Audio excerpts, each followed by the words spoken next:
Hello everyone, मैं भूपेंद्र। आज के इस वीडियो लेक्चर में हम गरीबी का जो पार्ट 3 है वो करने वाले हैं, जहां पर हम जानेंगे कि भारत में गरीबी के कारण क्या है। इसको लेकर ये जो भारतीय जनता है वो किस प्रकार से प्रभावित है और इसे दूर करने के लिए क्या क्या उपाय किए जा सकते हैं। तो इससे पहले दो वीडियो लेक्चर हम कंप्लीट कर चुके हैं गरीबी को लेकर, सो आप उन्हें ज़रूर देखिएगा क्योंकि हर एक वीडियो लेक्चर एक दूसरे से कनेक्टेड होता है। खासकर जब पार्ट की बात चल रही है तब तो बहुत ही ज़्यादा कनेक्टेड है। चलिए तो शुरुआत करते हैं हम यहाँ पर। और यहाँ पर मैं थोड़ी सी बात कर लूँ कि पार्ट फर्स्ट था हमारा गरीबी को लेकर। उसमें हमने चर्चा करी थी गरीबी और उसके प्रकार। गरीबी क्या होता है ये मैं आपको बता चुका था कि कोई भी व्यक्ति अगर अपनी मूलभूत आवश्यकताओं की पूर्ति ना कर पाए तो गरीबी कहलाता है। इसके अलावा उसके प्रकार में दो प्रकार थे, सापेक्ष और निरपेक्ष, और आशा करता हूँ ये दोनों आपको समझ में भी आए होंगे। इसके अलावा हमने लोरेंज और गिनी गुणांक ये दोनों पढ़े थे। ये थोड़े से हो सकता है एक बार समझने में आपको दिक्कत हो तो मे भी पॉसिबल कि आप इस वीडियो को डबल जरूर देख लें। ये आपके लिए समझना आवश्यक है। तो उस वीडियो लेक्चर में हमने गरीबी, उसके प्रकार और थोड़ी सी एमपीआई को लेकर हमने चर्चा करी थी। उसके बाद मैंने आपको पार्ट 2 पढ़ाया है जहां पर यह बताया कि भारत में गरीबी मापन को लेकर क्या क्या प्रयास किए गए हैं, जिसमें हमने यहाँ पर बात करी कि भारत में जो गरीबी है उसमें खासकर जैसे कि तेंदुलकर समिति हो गई, इसके अलावा रंगराजन समिति है, और भारत में प्रति व्यक्ति या प्रतिदिन कितना उपभोग करना चाहिए योजना आयोग ने क्या दिया है, ये सारी चीजें हमने पढ़ी हैं। सो आशा करता हूं कि ये दोनों वीडियो लेक्चर आपने जरूर देखे होंगे। आज का गरीबी को लेकर हमारे लास्ट वीडियो लेक्चर है जहां पर हम चर्चा करेंगे कारण, प्रभाव और उपाय को लेकर। तो सबसे पहले हम यहाँ पर चर्चा करेंगे कि भारत में गरीबी के कारण क्या है। हमें पढ़ना वैसे भारतीय अर्थव्यवस्था है, वैश्विक अर्थव्यवस्था से ज्यादा लेना देना नहीं है, लेकिन जब अर्थव्यवस्था पढ़ेंगे आप तो वो विश्व से भी जुड़ जाती है। तो अगर हम बात करें गरीबी के कारण की तो उसमें सबसे पहला एक बेसिक कारण अशिक्षा, इनकी डिटेल में चर्चा करने वाले हैं। पहले मैं आपको डायग्राम के थ्रू समझा दूं, उसके बाद में बेरोजगारी, इसके अलावा जनसंख्या का दबाव, मुद्रास्फीति की उच्च दर, कौशल का अभाव, भ्रष्टाचार, इसके अलावा अधोसंरचना का अभाव।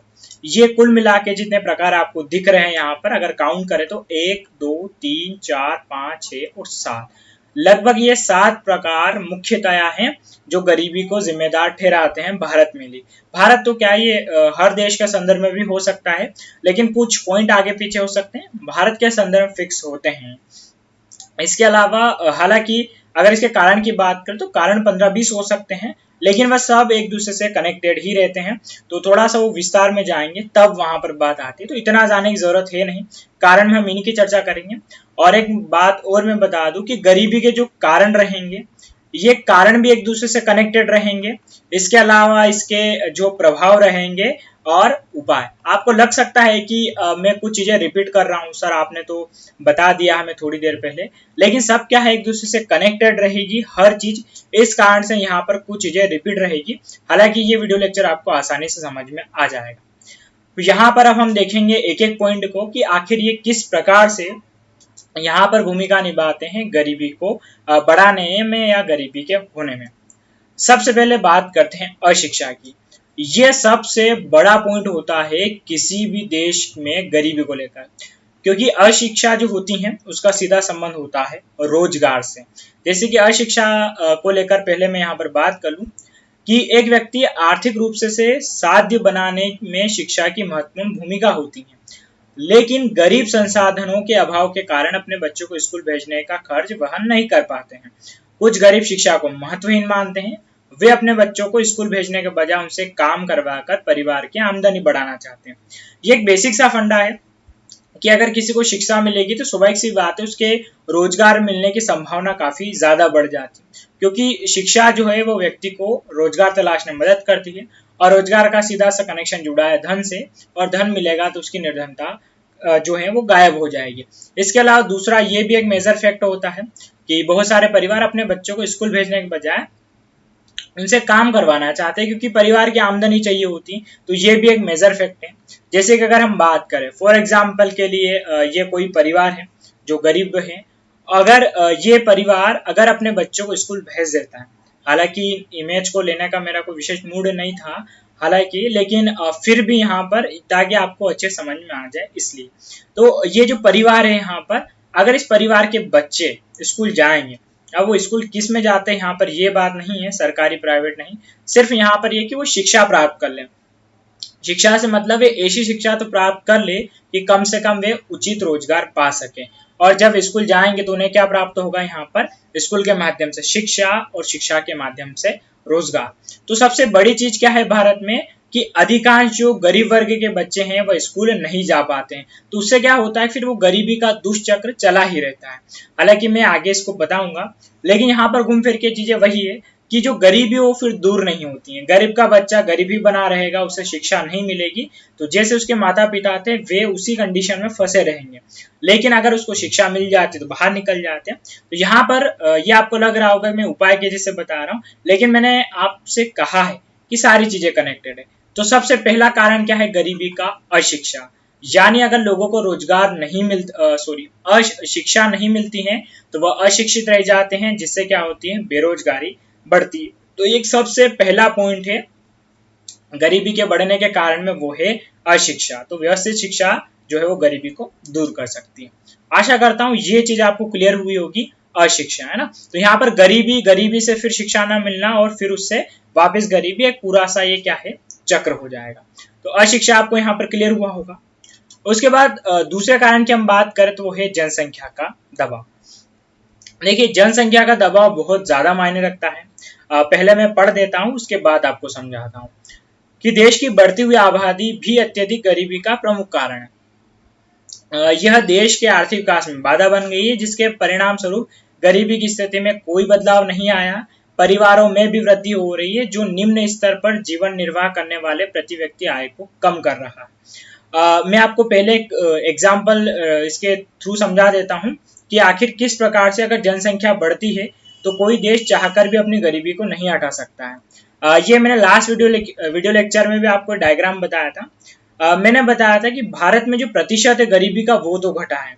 ये आप यहाँ पर प्रतिशत देखेंगे तो वर्तमान में कुल भारत की जनसंख्या का 21% लोग क्या है गरीब है। लेकिन ये जो आप यहाँ पर ये वाला पूरा यहाँ पर देख रहे होंगे जो खंबा आपको दिख रहा है ये ऑरेंज कलर का, ये वैसा का वैसा बना हुआ है। और ये ऑरेंज कलर का खंबा दिखाता है कि जनसंख्या कितनी गरीब है। ओके, प्रतिशत अलग होता है और नंबर्स ऑफ पीपल अलग होते हैं।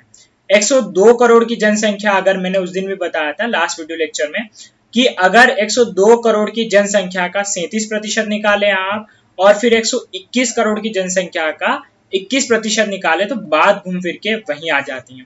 यानी कि हमने प्रतिशत को तो कम किया है भारत में गरीबी को, लेकिन जितने लोग गरीबी से बाहर निकलने चाहिए थे उतने लोगों को हमने क्या किया, गरीबी से बाहर नहीं निकला है। उसका साफ कारण क्या है यहाँ पर, जनसंख्या वृद्धि। मतलब कुल मिला के जब जनसंख्या में वृद्धि होती है तो संसाधनों पर अधिक दबाव पड़ता है और फिर क्या होती है, रोजगार को लेकर भी मारामारी होती है। इस कारण से फिर क्या है कि लोगों में जो इनकम है बहुत ज्यादा बढ़ जाती है और इस कारण से फिर रोजगार भी नहीं मिलता है, धन भी नहीं मिलता है, तो गरीबी बढ़ती जाती है। स्वाभाविक सी बात है कि अगर फॉर एग्जाम्पल कोई कंपनी है और अगर वो कोई वैकेंसी भी निकालते हैं तो मान लेते वो 10 पद के लिए वैकेंसी निकालती है या 100 पद के लिए निकालती है, तो पहले उस पर लगभग यहाँ पर 1000 लोग अप्लाई करने आते थे। लेकिन ये आज की कंडीशन आपको पता है कि भारत में कोई सी भी वैकेंसी निकलती है तो उस वैकेंसी में, जैसे कि मुझे एक एग्जाम्पल अच्छा सा याद है, राजस्थान में एक समय की बात है कि राजस्थान में जब भ्रष्ट की हाई कोर्ट में भ्रष्ट की 18 पद की जब वैकेंसी निकली थी तो उस पर 18,000 आवेदन हुए थे। तो इस बात से आप अंदाजा लगा सकते हैं कि 18,000 जो हैं, ये इस बात को भी दर्शाता है कि जनसंख्या जो है वो रोजगार की ज्यादा डिमांड कर रही है, दबाव ज्यादा है। ऐसी स्थिति में फिर क्या होता है, गरीबी बढ़ती, क्योंकि यहाँ पर बाकी के जो लोग हैं लगभग अगर हम इसको मान के चले तो 17,988 जो लोग हैं, 82 लोग, वे तो क्या हो गए, बेरोजगारी रहे। तो इन लोगों के पास में फिर क्या होता है, गरीबी बढ़ने की संभावना हो जाती है। तो जब भी जनसंख्या बढ़ती है तो जनसंख्या का दबाव बहुत ज्यादा होता है। इस कारण से धनराशि में बराबर वितरण नहीं हो पाता है और प्रत्येक व्यक्ति की आय कम हो जाती है। इस कारण से भी क्या होता है कि जो गरीबी है वो बढ़ती है। तो आशा करता हूं ये पॉइंट भी आपको क्लियर हुआ होगा जनसंख्या का दबाव वाला। आगे हम चर्चा करते हैं नेक्स्ट पॉइंट, बेरोजगारी। अब बेरोजगारी जो है काफी हद तक किससे कनेक्ट करती है? गरीबी से, क्योंकि जो गरीबी है वो उसे क्या कहते हैं? निर्धनता कहते हैं। मैं आपको एक डायग्राम के थ्रू समझाता हूँ। पहले इसको लेकर हम यहाँ पर थोड़ी सी बात कर लेते हैं कि समाज के सबसे गरीब वर्गों में बेरोजगारी प्रमुख कारण है। कारण गरीबों के बीच अशिक्षा है जो उन्हें बेहतर वेतन वाली नौकरियां प्राप्त करने से रोकती है। मतलब बेरोजगारी का भी कारण क्या है? अशिक्षा है। तो अशिक्षा मैं आपको फर्स्ट पॉइंट में बता चुका हूँ। उसके बाद दूसरा पॉइंट क्या है? बेरोजगारी है। मैंने आपसे कहा था अभी कि सब चीजें कनेक्ट है एक दूसरे से। तो ऐसा लग सकता है कि एक ही कारण में सारी चीजें आ सकती हैं, लेकिन फिर भी as a exam point of view हमें अलग अलग पढ़ना रहेगा। तो इसका कारण क्या है? अशिक्षा। फॉर एग्जाम्पल, अगर किसी व्यक्ति को रोजगार मिल जाए, रोजगार मिलने के बाद होगा क्या? उसके पास आएगा धन, और धन आएगा तो आपको पता है कि जो गरीबी है उसका एक और नाम क्या है? निर्धनता। निर्धनता से मतलब क्या होता है? जिसके पास धन नहीं है। आप स्वाभाविक सी बात है, अगर रोजगार मिल गया और व्यक्ति बेरोजगार ना रहा तो वो निर्धनता से बाहर आ जाएगा। लेकिन मेजर फैक्ट क्या है कि जब बेरोजगारी बहुत ज्यादा बढ़ती है तो व्यक्ति के पास धन नहीं होता है, और जब धन नहीं होगा तो शिक्षा भी ग्रहण नहीं कर पाएगा, और शिक्षा ग्रहण नहीं कर पाएगा तो वो जैसा है वैसा का वैसा बना हुआ रह जाएगा। मतलब ये भी क्या है? एक पूरा सा यहाँ पर चक्र चल रहा है। तो बेरोजगारी क्या है? किससे जुड़ता है? पूरा का पूरा शिक्षा से, और शिक्षा के लिए धन चाहिए, धन के लिए रोजगार चाहिए।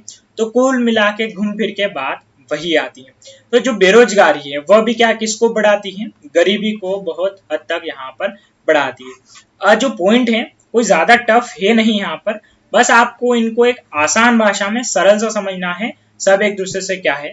कनेक्ट है।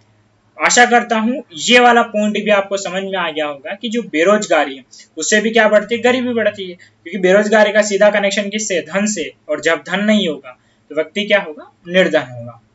ये भी आपको क्लियर हुआ होगा। उसके बाद आगे हम चर्चा करते हैं नेक्स्ट पॉइंट को लेकर, वो है भ्रष्टाचार। भारत जैसे देश के लिए गरीबी में भ्रष्टाचार का बहुत बड़ा रोल प्ले होता है। इसका कैसे? मैं आपको पहले पढ़ के समझा देता हूँ कि जैसे कि सरकार अत्यधिक गरीबी के चंगुल में फंसे गरीब स्थितियों में सुधार करने के लिए बहुत सारे प्रयास कर रही है, लेकिन देश में जो भ्रष्टाचार और लाल फीताशाही की जो समस्या है उसके कारण जो लाभ है वो बहुत कम प्रतिशत लोगों को प्राप्त हो पाता है। एक चीज आपने अक्सर देखी होगी, ये वाला सिस्टम हमारे यहाँ पर चलता है कि जब भी अगर कोई फाइल बिल कुछ पास करवाना हो तो एक तरीके से रिश्वत देना पड़ती है, और रिश्वत देने के लिए धन चाहिए। गरीब के पास वैसे ही धन नहीं है, तो जब योजना उसके लिए कोई आ रही है तो उसके लिए उसे धन देना पड़े तो योजना उस तक नहीं पहुंच पाएगी। जैसे कि मैं ज्यादा नहीं प्रधानमंत्री आवास योजना की बात करूं, इसमें बहुत बड़ी धांधली चल रही है। खासकर देखने को मिलता है कि अगर 1.5 लाख रुपए भी इसके लिए मिलते हैं ग्रामीण क्षेत्रों में, तो कम से कम 20,000 रुपए उन्हें वहां गांव के जो सचिव है या सरपंच उन्हें देने पड़ते हैं।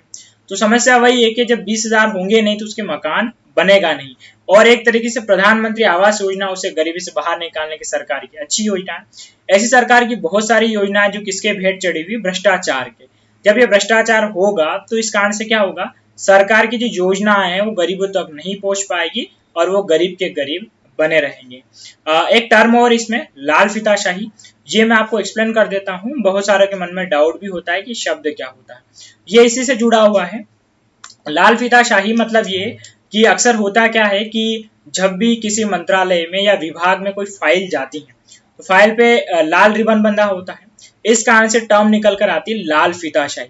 होता क्या कि जो लाल कलर का फीता बंधा हुआ है ये फीता तब खुलेगा जब यहाँ पर क्या दिया जाए? नोटों की गड्डी रखी जाए। यानी कि कुल मिला के होता है कि जैसे अक्सर आप सुना होगा कि उस बाबू को इतना पैसे दोगे तो आपका जो फाइल पे साइन है वो बड़ी आसानी से करवा के लेके आ जाएगा। मतलब ये कि जब तक आप वहां पर भ्रष्टाचार के रूप में कुछ रिश्वत नहीं दे देते तब तक आपकी फाइल क्या नहीं होगी? ओपन नहीं होगी। और जब फाइल ओपन नहीं होगी तो लाल कलर का फीता बंधा हुआ रहेगा। इसी को क्या कहते हैं? पूरी टर्म्स को लाल फीताशाही। यानी कि किसी भी काम को होने में काफी ज्यादा दिन लग जाते हैं, जो सिर्फ इस वजह से रुका पड़ा है कि उसे उस व्यक्ति की जिसके पास ये फाइल है उसकी जेब किसी ने गर्म नहीं करी है। और यहाँ पर खासकर गरीब वर्ग तो गर्म करने में सक्षम है नहीं, और सक्षम होगा नहीं तो सरकार की योजनाओं को फायदा नहीं मिलेगा और गरीब का गरीब बना रहेगा। तो भ्रष्टाचार तो भारत जैसे देश में काफी बड़ा रोल प्ले करता है गरीबी को बढ़ावा देने में। आशा करता हूं ये क्लियर हुआ होगा आपको। नेक्स्ट हम यहाँ पर बात करते हैं अधोसंरचनाओं का अभाव। अधोसंरचना मैं पहले भी इसको लेकर चर्चा कर चुका हूँ। इसे कहते हैं इंफ्रास्ट्रक्चर, या इसे आधारभूत संरचना भी कहते हैं, अवसंरचनात्मक ढांचा भी कहते हैं, बहुत सारी चीजें हैं। किसी भी देश के विकास में इंफ्रास्ट्रक्चर बहुत बड़ा रोल प्ले करता है, जिसमें खासकर रोड, एयरपोर्ट्स, जो बंदरगाह है वो, इसके अलावा रेलवे, ऊर्जा, यूटिलिटीज यानी कि जो सामान्य उपकरण होते हैं दैनिक जीवन के वो, इसके अलावा शिक्षा, स्वास्थ्य और सोशल यानी कि जो सामाजिक योजनाएं होती हैं वो, इन सबका जो योगदान होता है वो, अगर ये किसी देश का अच्छा है तो इसमें क्या होता है, बाहरी विदेशों से क्या होगा, निवेश बढ़ेगा। जब निवेश बढ़ता है तो स्वाभाविक सी बात, इससे क्या होगा, देश में रोजगार बनेंगे, और जब रोजगार अच्छे खासे हो जाएंगे तो फिर क्या हो जाएगा, स्वाभाविक सी बात है, यहाँ पर अच्छे खासे तरीके से गरीबी कम हो जाएगी। लेकिन किसी देश के इंफ्रास्ट्रक्चर में, चलो ठीक है, यहाँ पर शुरुआती 6 का तो हम मान के चलते हैं, लेकिन ये जो मानव संसाधन के अंतर्गत आते हैं, स्वास्थ्य और शिक्षा, ये 2 बड़े मेजर पॉइंट होते हैं। अगर इनका कहीं किसी क्षेत्र या देश में अभाव होता है, फिर तो ये तय होता है कि गरीबी बहुत हद तक बढ़ेगी, क्योंकि शिक्षा किससे जोड़ती है, रोजगार से, और स्वास्थ्य भी अगर सस्ता हो तो मानव का मस्तिष्क भी अच्छा होगा, तो उसकी जो कार्य करने की क्षमता है वो भी क्या है, बढ़ेगी, तो उसके कौशल का भी क्या होगा, विकास होगा। इसके अलावा ये जो रोड्स, एयरपोर्ट, एनर्जी, रेलवेज हैं, ये तो अप्रत्यक्ष रूप से रोजगार देते हैं। सबसे पहले रोजगार के लिए इनकी आवश्यकता है। तो एक कॉमन फैक्टर जो आपको नजर आ रहा होगा बार बार, 2 चीजें, एक तो शिक्षा और दूसरा रोजगार। ये 2 मेजर फैक्टर हैं किसी भी देश में गरीबी के कम ज्यादा होने को लेकर। तो आशा करता हूँ इंफ्रास्ट्रक्चर किस कारण से, या इंफ्रास्ट्रक्चर जो आपका इंफ्रास्ट्रक्चर है उसकी कमी को लेकर किस तरह से देश में गरीबी बढ़ती है, वो भी आपको यहाँ पर क्लियर होगा। तो ज्यादा कंफ्यूज होने वाला है टॉपिक है नहीं, बड़ी ही आसान भाषा में, और आप अपने दैनिक जीवन में आसपास देखेंगे तो आसानी समझ में आ जाएगा। इसके बाद यहाँ पर आता है कौशल का अभाव। कौशल का अभाव भारत के लिए तो काफी बड़ी समस्या है। जैसे कि फॉर एग्जाम्पल के लिए हम मान लें कि कोई व्यक्ति चाहे शिक्षा पा भी ले, लेकिन शिक्षा इतनी अच्छी ना हो तो फिर होता क्या है, वहां पर वे रोजगार के लिए भटकते हैं। और ये मैं बात पहले भी वीडियो लेक्चर में बता चुका हूँ कि भारत जितने इंजीनियर हर साल जनरेट करता है, उतनी तो स्विट्जरलैंड की जनसंख्या है। और ये बात इंटरनेशनल लेवल पर प्रूफ है कि भारत के 80% इंजीनियर किसी काम के नहीं है। जब ऐसी शिक्षा मिलेगी, यहाँ पर कौशल मिलेगा नहीं, तो फिर होगा क्या कि यहाँ पर खासकर जो लोग हैं वे स्वयं के बिजनेस खोलने के बजाय सरकारी नौकर बनना ज्यादा पसंद करेंगे। और जब सब कोई या हर कोई सरकारी नौकर बनने की सोचेगा तो देश में उद्योग नहीं, सिर्फ सेवा सेक्टर में ज्यादा रोजगार मिलेंगे, और यहाँ पर फिर प्रतिद्वंदिता भी बढ़ेगी। जो कौशल का अभाव होता है, इसके कारण में भारत जो है वह जनसांख्यिकी लाभांश या जनांख्यिकी लाभांश नहीं ले पा रहा है। ये इस टर्म्स को मैं पहले भी आपसे रूबरू करवा चुका हूँ। इसका मतलब ये होता है कि अगर किसी देश की 15 से 35 वर्ष की आयु की जो जनसंख्या है वो अच्छी खासी कौशल युक्त हो, तो उस देश की ग्रोथ रेट बहुत अच्छी होती है। और भारत में लगभग 65% जनसंख्या तो इसी के बीच है। लेकिन समस्या क्या है, यहाँ पर कौशल का पुरजोर अभाव है। और जब कौशल का पुरजोर अभाव है तो ना तो एजुकेशन सिस्टम काम करता है, और फिर ना सही तरीके से रोजगार मिलते हैं। तो ये भारत के लिए बहुत बड़ी समस्या है। यहाँ पर गरीबी होने के कारण कि कौशल का अभाव है नहीं, तो जो उचित रोजगार है वो नहीं मिल पाते हैं। बहुत सी बार सुनने में आता है कि जो पीएचडी युक्त बंदा है या जो शख्स है जिसने पीएचडी कर रखी, वो भी जो चपरासी एग्जाम निकलते हैं भरते हैं, तो फिर इसका कोई सेंस नहीं निकल जाता है पीएचडी किस काम की। तो यहाँ पर ये वाली चीज भी यहाँ तक आपको क्लियर हुई होगी। इसके बाद आता है मुद्रास्फीति की उच्च दर। मुद्रास्फीति को सरल शब्दों में समझें तो इसे कहते हैं महंगाई। यानी कि किसी देश की महंगाई अगर ज्यादा है तो ये भी एक समस्या करती है उस देश में गरीबी को बढ़ाने में। ये कैसे, इस चीज को आप समझिए। मान लेते कोई व्यक्ति है और चाहे वो 100 रुपए भी दिन के कमाए तो वह 3000 रुपए क्या कर सकता है, महीने के कमा सकते हैं। हालांकि हमने पहले समितियां पढ़ी थी लास्ट वीडियो लेक्चर में, तो ग्रामीण क्षेत्रों के लिए और शहरी क्षेत्रों के लिए, ग्रामीण क्षेत्रों में अगर कोई 32 रुपए प्रतिदिन कमाए और शहरी क्षेत्रों में 47 रुपए प्रतिदिन कमाए तो उसे गरीब नहीं कहा जाएगा। लेकिन मैं आपसे पूछूं तो क्या कोई 3,000 रुपये पर डे में आज की कंडीशन सर्वाइव कर सकता है? बिल्कुल नहीं कर सकता है। शहरी क्षेत्रों में क्योंकि होता क्या है, जैसे कि आप अक्सर सुनते होंगे कि जब इंदौर या चेन्नई या मुंबई जैसा शहर है वहां पर 20,000 रुपये भी कम पड़ते हैं। वहीं ग्रामीण क्षेत्र में अगर कोई शख्स 20,000 कमाए तो वहां तो बड़े अच्छे तरीके से सर्वाइव कर जाता है। ये क्या फर्क होता है? फर्क होता है वहां क्षेत्र की महंगाई की। जो अगर किसी ग्रामीण क्षेत्र में चाय 5 रुपए की मिलती हो, वही मुंबई जैसे शहर में लगभग 20-30 रुपए की मिलती हो। तो होता क्या है कि जहां पर महंगाई बढ़ती है तो उसके बाद में उसकी इनकम कितनी है ये मायने नहीं रख जाती।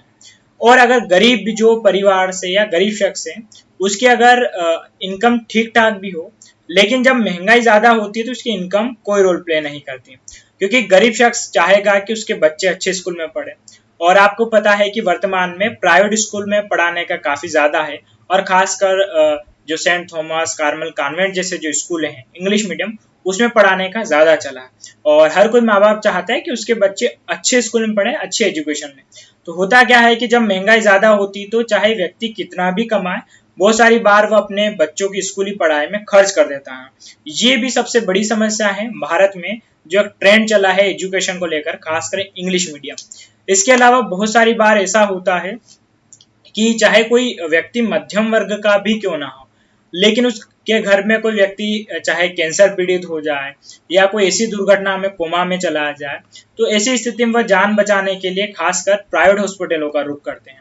और ऐसी स्थिति में वो 10 लाख या 20 लाख रुपए उनकी जो लाइफ की सेविंग होती है वह उन्हें अर्श से फर्श पे ला देती है।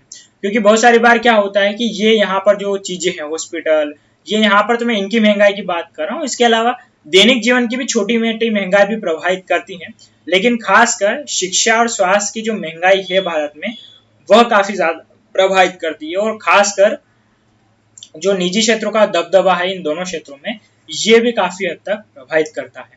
तो यहाँ तक ये जो चीजें हैं भारत में गरीबी के कारण, मतलब गरीबी के क्या क्या कारण हैं, उसमें मुद्रास्फीति की उच्च दर, यहाँ तक भी चीजें आपको हो गई होगी क्लियर।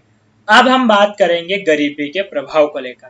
तो हमने गरीबी के जो कारण पढ़े हैं, ये कारण एक बार आप जरूर थोड़ा सा जरूर रिवाइज कर लीजिएगा। और एक चीज और ये कि वीडियो के साथ साथ में जब आप अपने नोट्स भी प्रिपेयर करें और कभी कोई चीज समझ ना आए तो वीडियो को रिपीट आप जरूर देख लीजिएगा।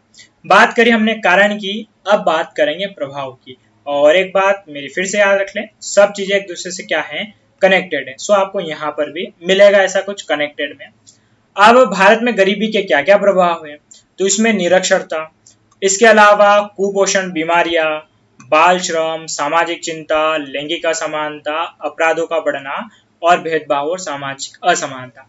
यानी कि अगर कोई व्यक्ति गरीब होता है तो उसके गरीब होने पर उसे कम से कम तो क्या, यही जो प्रमुख समस्या है उनसे रूबरू होना पड़ता है। इसमें निरक्षरता होगी, कुपोषण या बहुत सारी बीमारियां, बाल श्रम, सामाजिक चिंता, लैंगिक असमानता, अपराध और भेदभाव।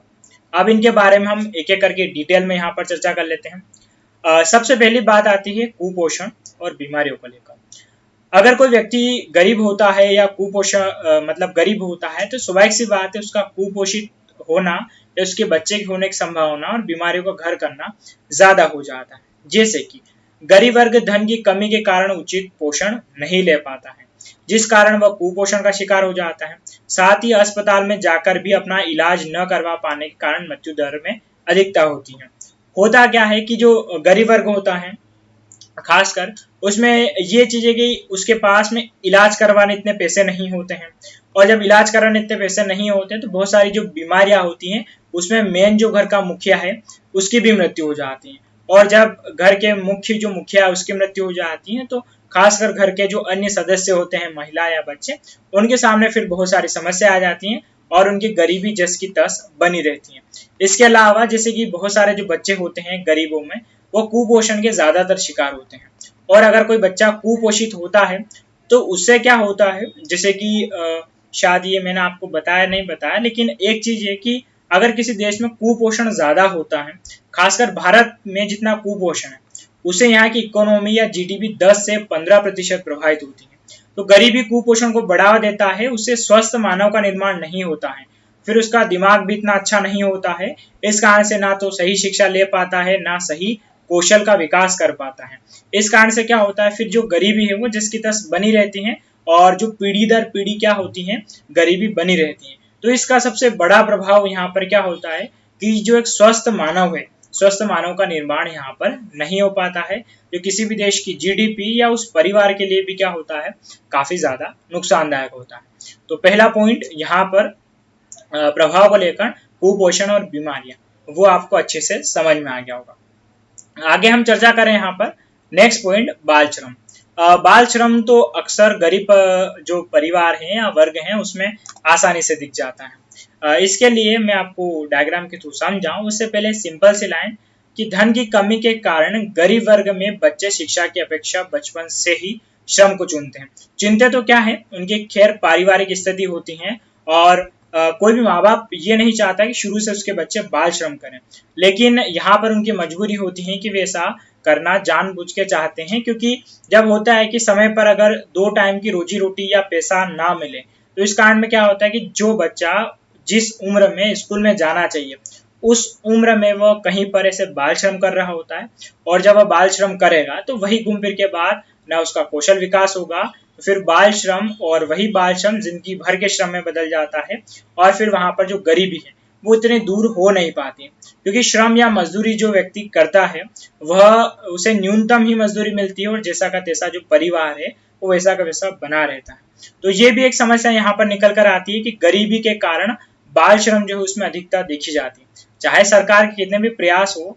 लेकिन सरकार के प्रयास तब सफल माने जाए जब बाल श्रम करने वाले जो परिवार है उसको इतना भोजन या पैसा उपलब्ध करवा दें कि वे खुद ही अपने बच्चों को स्कूल भेजना शुरू कर दें। तो ये यहाँ पर एक और जो चीज है कि गरीबी का क्या प्रभाव है, तो वो होता है बाल श्रम। नेक्स्ट हम यहाँ पर बात करें सामाजिक चिंता। अब सामाजिक चिंता क्या होती है, इसको मैं थोड़ा सा आपको पढ़ के बता देता हूँ, उसके बाद समझाता हूँ कि निर्धन सदैव ही समाज के मध्य विभेद उत्पन्न करती है तथा इसी सामाजिक विभेद के चलते हुए अपने हुनर के आधार पर काम नहीं कर पाते हैं और अमीर गरीब के मध्य जो खाई है वो बढ़ती चली जाती है। इस इमेज की मैं बात करता हूँ, आपको एक चीज दिखेगी कि यहाँ पर एक बच्चा खाने के लिए बैठा है और दूसरा छोटे से बच्चे के हाथ में जो, अगर हम बात करें लैपटॉप है या लैपटॉप की बात करें टेबलेट की, ये एप्पल का है जो कम से कम 1 लाख से नीचे का तो कम का होगा नहीं। तो यहाँ पर ये चीजें दर्शाती कि अमीर और गरीब के बीच में खाई कितनी है। अगर इस बच्चे को, हो सकता है कि ये बच्चा टैलेंटेड हो, ये बहुत अच्छा गाता हो या डांस भी करता हो या इसके पास ऐसा कुछ टैलेंट हो जो समाज को बदल सकता है, लेकिन सबसे बड़ी बात यहाँ पर यह आती है कि गरीब वर्ग के लिए कोई प्लेटफॉर्म नहीं होता है, कोई स्टेज नहीं होता है जहां पर वो अपना हुनर या उसका जो कौशल उसे प्रदर्शित कर सके। सबसे बड़ी दिक्कत होती है। दूसरी बात यहाँ पर कि ये तो तय है कि अमीर का बच्चा कभी गरीब नहीं बनेगा, वह किसी ना किसी रोजगार या उसका जो पीढ़ी दर पीढ़ी है उस पर चलता आएगा। लेकिन गरीबों के साथ में एक समस्या ये होती है कि एक सामाजिक विभेद होता है, उसको इतना अच्छा प्लेटफॉर्म, अपना शक्ति प्रदर्शन का जो मौका है वो नहीं मिल पाता है। इससे क्या होता है कि जो अमीर और गरीब के बीच की खाई वो वैसी की वैसी बनी रहती है और यहाँ तक की बढ़ती चली जाती है। तो गरीबी क्या खास कर क्या करती है कि एक तरीके सामाजिक रूप से देखे तो समाज के मध्य क्या करती है, विभेद उत्पन्न करती है।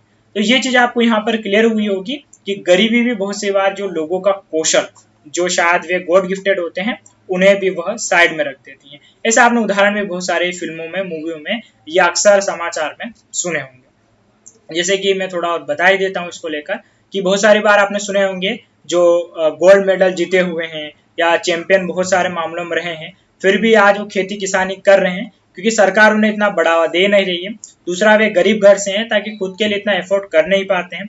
इस कारण से चाहे वह साइकिलिंग हो या कुश्ती हो, बहुत सी बार गोल्ड मेडल अंतरराष्ट्रीय लेकर भी वह गांव में वापस लौट जाते हैं। तो ये एग्जाम्पल के थ्रू आपको चीजें क्लियर हो गई। आगे हम बात करें यहाँ पर लैंगिक असमानता। ये बहुत बड़ी समस्या निकल कर आता है। लैंगिक असमानता वो कैसे? तो गरीब वर्ग कम शिक्षित या निरक्षर होता है।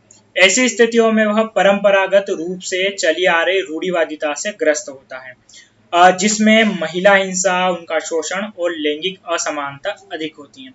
फॉर एग्जाम्पल के लिए होता क्या है अक्सर, जैसे कि सामाजिक हिंसा जो है, एक कॉमन फैक्टर और लॉजिकल देखेंगे तो सामाजिक जो हिंसा है या महिलाओं का जो शोषण है, अधिकतर घरेलू शोषण जो होता है वह गरीब वर्ग या मध्यम वर्ग में ज्यादा होता है।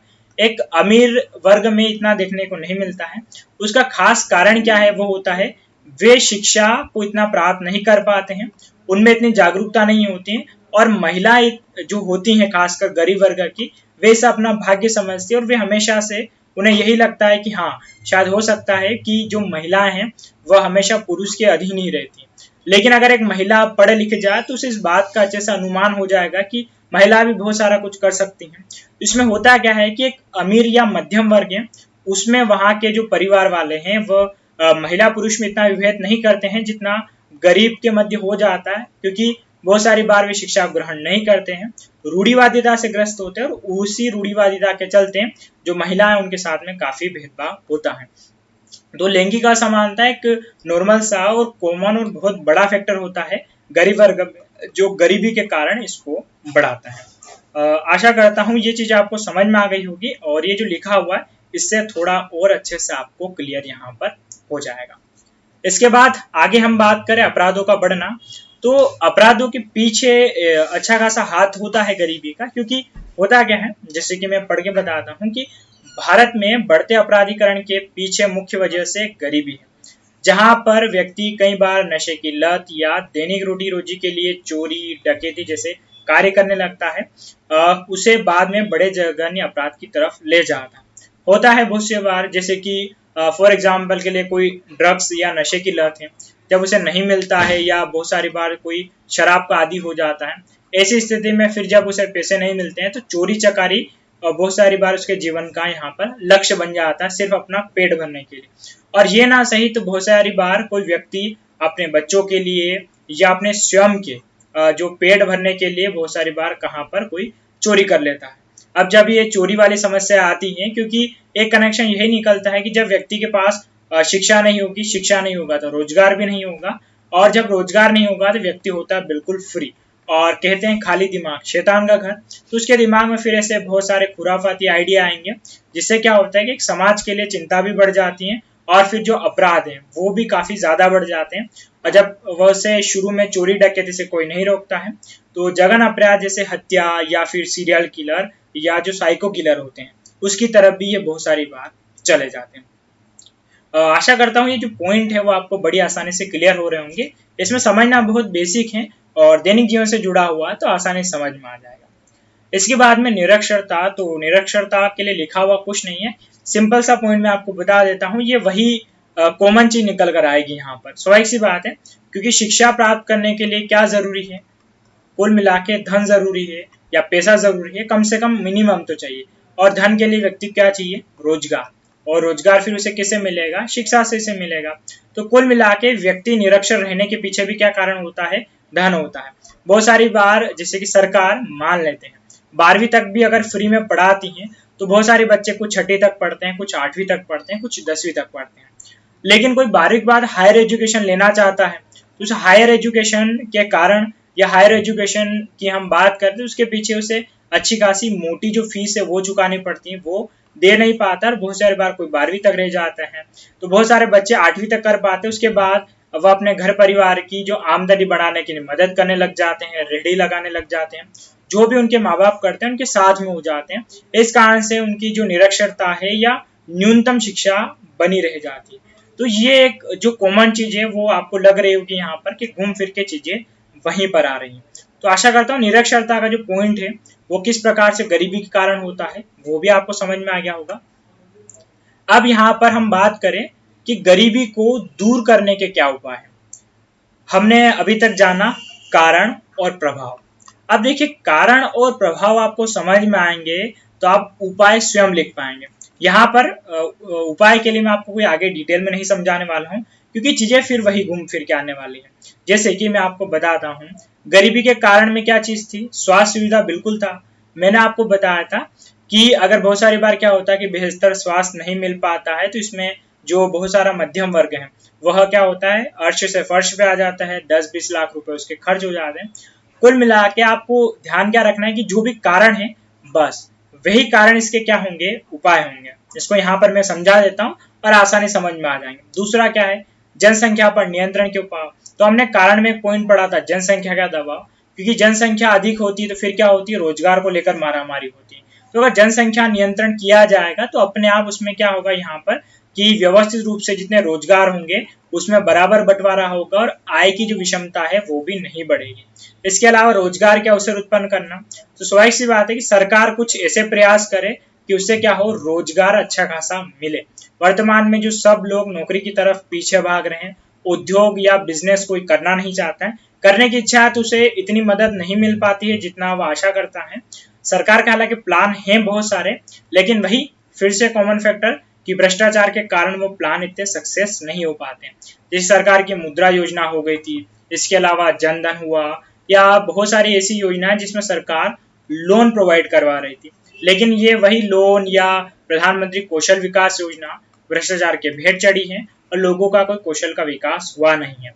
तो इन योजनाओं को अच्छी तरीके से अप्लाई किया जाए तो भी क्या हो सकता है, गरीबी दूर हो जाएगी। क्योंकि गरीबी कोई एक ऐसी चीज नहीं है कि अगर मैं सिर्फ प्रधानमंत्री कौशल विकास योजना चला दूं दूर हो जाएगी, ऐसा नहीं है।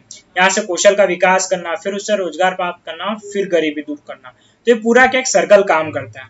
उसके बाद महंगाई पर नियंत्रण, तो वही वाली बात है कि महंगाई अगर व्यवस्थित चीज पर काम करे, जैसे कि जो स्वास्थ्य है उसमें ज्यादा पैसे ना लगे, जो शिक्षा है वह भी उचित मूल्य पर मिल जाए, तो उसमें व्यक्ति का धन नियमित रूप से खर्च होगा और वो अपनी कुछ सेविंग्स भी कर पाएगा भविष्य के लिए।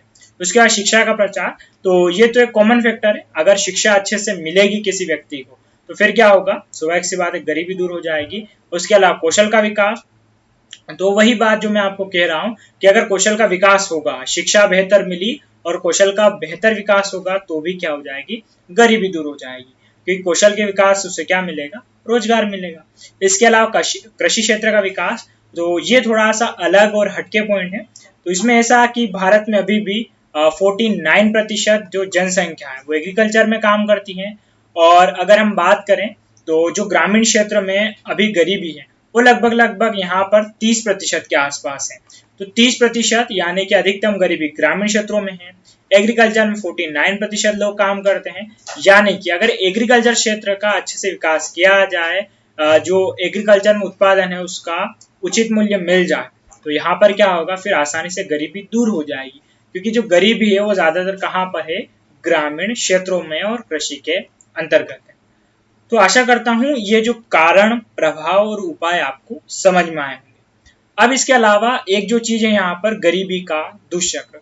बहुत सी बार ये भी पूछा जा सकता है एग्जाम में कि गरीबी का दुष्चक्र क्या होता है, तो ये अब आपको समझ में आ जाएगा। मैं आपको 3 पॉइंट पढ़ा चुका हूं आगे, कारण, प्रभाव और उपाय। अब कैसे गरीबी का दुष्चक्र चलता रहता है इसको आप समझिए। अगर मैं कहीं से भी शुरू करूं, इसमें फॉर एग्जाम्पल यहाँ से शुरू करूं कि अगर किसी व्यक्ति को बेहतर शिक्षा नहीं मिलेगी तो उसका कौशल का विकास नहीं होगा तो क्या होगा, बेरोजगारी बढ़ेगी। अगर बेरोजगारी बढ़ेगी तो उसके पास क्या होगा, आधार आय का कोई साधन नहीं होगा। जब आय का कोई साधन ही नहीं होगा तो आधारभूत आवश्यकता की पूर्ति नहीं। जैसे कि आधारभूत आवश्यकता में बहुत सारी चीजें हैं, लेकिन खासकर क्या है, स्वास्थ्य और शिक्षा। अगर स्वास्थ्य और शिक्षा उसे बेहतर नहीं मिल पाएगी, फिर वही शिक्षा कौशल की कमी, और शिक्षा की कमी फिर बेरोजगारी। इसमें आप कहीं से भी स्टार्ट करेंगे तो कुल मिला के गरीबी का जो दुष्चक्र है वो हमेशा चलता है।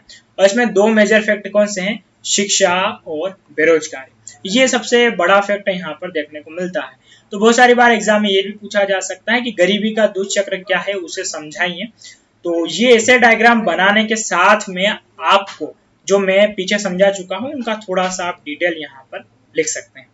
आशा करता हूँ यहाँ तक कारण, प्रभाव और जो उपाय हैं और दुष्चक्र आपको समझ में आया होगा। मैं भी पॉसिबल वीडियो लेक्चर थोड़ा लंबा हो सकता है। तो इसी के साथ अंत में आपके लिए इस वीडियो के साथ में एक प्रश्न, जो प्रश्न है वो ये कि भारत में गरीबी के क्या कारण हैं, इसके प्रभाव स्पष्ट करते हुए बताया कि गरीबी निवारण को लेकर वर्तमान भारत सरकार के क्या प्रयास है। 300 में इसलिए दे रहा हूँ क्योंकि आप थोड़ा ज्यादा लिखेंगे, हालांकि आप चाहें 300, 200, 100 में लिखें, लेकिन ये थोड़ा प्रश्न बड़ा है, अच्छे से लिखेंगे तो आपके नोट्स प्रिपेयर हो जाएंगे। और कोशिश करें कि इस वीडियो लेक्चर के खत्म होने के बाद जरूर लिखें। इससे होगा क्या कि ताजा ताजा बना रहेगा, और ये जो चीजें आपको समझ में आई है वो आपके उत्तर में बहुत अच्छे से पिरोई जा सकती हैं। और जब आप बेहतर उत्तर यहाँ पर अभी लिख देंगे तो बाद में जब आप पढ़ेंगे इस उत्तर वगैरह को तो आपको अच्छा लगेगा, और एज नोट्स भी यहाँ पर क्या हो जाएंगे, प्रिपेयर हो जाएंगे। इस प्रश्न में थोड़ा सा जो आपको अपनी तरफ से करना है वो है भारत सरकार के प्रयास। यानी कि भारत सरकार की वे सारी योजनाएं जो गरीबी को दूर कर सकती हैं। अब एक और चीज बता दूं कि सरकार की कोई स्पेशल योजना गरीबी को दूर करने के लिए नहीं है। इसमें आपको देखना है कि शिक्षा के लिए, स्वास्थ्य के लिए, यानी कि जो उपाय थे उस उपाय को दूर करने के लिए सरकार कौन कौन सी योजनाएं चला रही है। आप थोड़ा सा अपना एफर्ट लगाइए, पढ़ने में मजा आएगा। तो साथियों, आज का वीडियो लेक्चर हमारा यहीं समाप्त होता है। आशा करता हूं कि पूरा वीडियो लेक्चर आपको समझ में आया होगा। Keep watching and quality means PSC।